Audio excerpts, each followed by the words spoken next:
Hello, welcome back to my channel, and today I have a very creepy story for you guys, so let's get into it, and don't forget to like and subscribe to the channel. Enjoy! Tsutomu Miyazaki was a serial killer who killed 4 females in Japan in the late 1980s. He was dubbed the Otaku Killer due to his passion with anime and porn.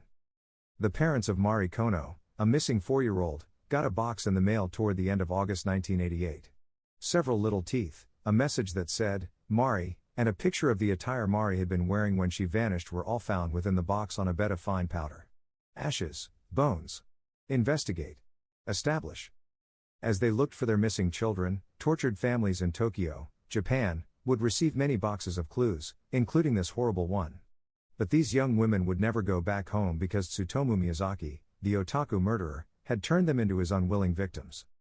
Miyazaki was a modest, unassuming boy who grew up to be one of Japan's most vicious murderers. Miyazaki, who was born prematurely in August 1962 and had a congenital abnormality that prevented him from fully bending his wrists, spent the majority of his early years alone and was teased because of it. Miyazaki avoided social situations and had few acquaintances. He also kept to himself. He frequently covered his hands in pictures because he was embarrassed. However, when left alone at home, he did appear to take great pleasure in drawing and reading comics. He didn't have a lot of friends, but he was a successful student who finished in the top 10 of his class. He transferred from elementary to high school in Nakano, Tokyo, where he continued to be a standout pupil with aspirations of becoming a teacher. These expectations were not met. Miyazaki's grades abruptly declined. He finished 40th out of 56 students in his class, and as a result, he was not admitted to Meiji University. Tsutomu Miyazaki felt compelled to enroll in a local junior college and pursue a career as a phototechnician. Although the specific cause of Miyazaki's rapid decline in grades is unknown, his home situation may have played a role. His grandfather, whom Miyazaki saw to be the one person who genuinely cared about his well-being, was the only person he chose not to excommunicate. He believed he had a closer bond with his older sister than his younger sisters, who he believed hated him. Miyazaki's eccentricity only grew during his time in college. On the tennis courts, he photographed the crotches of female players. He read a lot of pornographic magazines, but even they got old for him. He once observed, "They black out the most important part." By 1984, Miyazaki started looking for kid porn, which was unrestricted by censorship because Japanese obscenity laws only forbade the display of pubic hair, not sex organs. Miyazaki spent much of his time with his grandfather, despite the fact that he shared a home with his parents and sisters. Although he remembers having suicidal thoughts at the time, he also remembered his grandfather giving him the support he needed. Then his granddad passed away in 1988. The worst had, in Tsutomu Miyazaki's opinion, occurred. Members of his family saw a difference in him practically right away. They claimed that he had started watching his younger sisters as they took showers, and when they challenged him, he had attacked them. He even assaulted his mother at one point. After his grandfather was cremated, Miyazaki admits to eating part of the ashes to feel closer to him while keeping his distance from his family. The worst wasn't over yet. Mari Kono, who was 4 years old, was kidnapped by Tsutomu Miyazaki in August 1988, only one day after he turned 26. Tsutomu Miyazaki claims that he just approached her outside, escorted her back to his car, and then sped away. He took her to a forest west of Tokyo and hid the car under a bridge so that no one could see it. The two waited in the car for 30 minutes. The young girl was then murdered, had her garments taken from her, and was raped by Miyazaki. He carefully undressed her before leaving her body in the woods naked and taking her clothes with him. He kept an eye on the body as it rotted in the woods for a few weeks. After some time, he took off her hands and feet and stored them in his closet. Then Miyazaki dialed her family. While speaking on the phone, he inhaled deeply. He called repeatedly if the family didn't respond before giving up. He also delivered the family the aforementioned box of evidence along with a foreboding note in the weeks after the young girl vanished.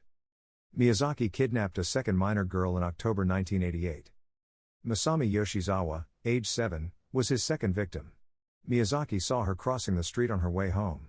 She accepted his offer of a ride, and he later killed her in a remote wood, just as he had Mari Kono. He abused the corpse sexually once more, leaving it in the woods naked, and took the victim's garments with him. Parents of young girls in Saitama Prefecture were in a panic at this point. The kidnapper and would-be serial killer was known as the Little Girl Murders, and his crimes were Otaku Killer or Otaku Murderer related. 8 months later, 2 more young girls would vanish in the same way, intensifying the investigation into the perpetrator. One of the Otaku Killer's most unsettling victims was his last one. In June 1989, Miyazaki kidnapped Ayako Nomoto, a 5-year-old. He persuaded her to allow him to take her picture. Then, rather than throwing her body in the woods as he had previously done, he murdered her and took it home. At home, he spent 2 days masturbating, photographing, and sexually torturing the corpse. He also dismembered the body and drank the little girl's blood. Even her hands and feet were nibbled on by him. As soon as she started to rot, Miyazaki cut up the rest of her body and dumped the pieces all over Tokyo, including a cemetery, a restroom, and some adjacent forests. 2 weeks later, he went back to get the components because he started to worry that the police might discover them at the graveyard. Following that, he stored the severed body in his closet at home. From the package he had sent her parents, the authorities were able to identify Kono's remains. Following the police's announcement of their find, Tsutomu Miyazaki wrote the parents a confession letter in which he depicted Kono's 4-year-old body in a state of decomposition. As he attempted his 5th kidnapping, the Otaku Killer was eventually caught. Miyazaki observed 2 sisters playing in their yard in July 1989. The little one was separated from her elder sister by him, and he then dragged her to his car. When the older sister's father came, he discovered Miyazaki photographing his daughter in the car. The father tried to take down Miyazaki by attacking him and forcing his daughter out of the car, but Miyazaki escaped on foot and eluded him. He subsequently returned to get the automobile, but when he did, cops ambushed him. Following his arrest, they planned a search of his apartment and car, which produced some really unsettling evidence. Over 5,000 videotapes, including some of anime and slasher movies as well as some homemade recordings of Miyazaki abusing corpses, were discovered by the police at his room. Along with pictures of his other victims, they also discovered some of their clothing.